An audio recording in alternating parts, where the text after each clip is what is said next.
রাঙামাটি পার্বত্য জেলায় trainee recruit constable পদে নিয়োগ পরীক্ষার ফল প্রকাশ।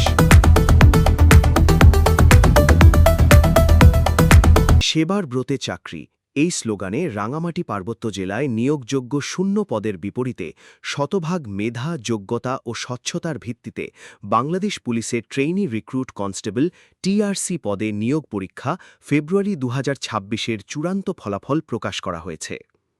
গত ৬ মে রাঙামাটি পার্বত্য জেলার নিয়োগ বোর্ডের সভাপতি Mohammad Abdur Rakib PPM, police super Rangamati পার্বত্য জেলা সন্ধ্যা ৭:১০ ঘটিকায় পুলিশ লাইন্সে আনুষ্ঠানিকভাবে টিআরসি নিয়োগ কার্যক্রমের ফিজিক্যাল এন্ডিউরেন্স টেস্ট এর সকল ইভেন্টে কৃতকার্য প্রার্থীদের লিখিত, মনস্তাত্ত্বিক ও মৌখিক পরীক্ষায় প্রাপ্ত নম্বরের ভিত্তিতে মেধাক্রম অনুযায়ী চূড়ান্তভাবে উত্তীর্ণ প্রার্থীদের নাম ও ফলাফল ঘোষণা করেন। এ সময় জেলা পুলিশের পক্ষ থেকে উত্তীর্ণ প্রার্থীদের আন্তরিক শুভেচ্ছা ও অভিনন্দন জানানো হয়।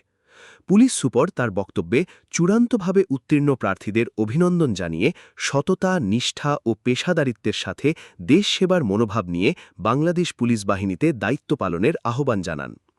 উল্লেখ্য, রাঙামাটি পার্বত্য জেলায় ট্রেইনি রিক্রুট কনস্টেবল পদে মোট ১১ জন প্রার্থীকে চূড়ান্তভাবে মনোনীত করা হয়েছে এবং এ সময় নিয়োগ বোর্ডের সদস্য এবং ঊর্ধ্বতন কর্মকর্তাগণ উপস্থিত ছিলেন।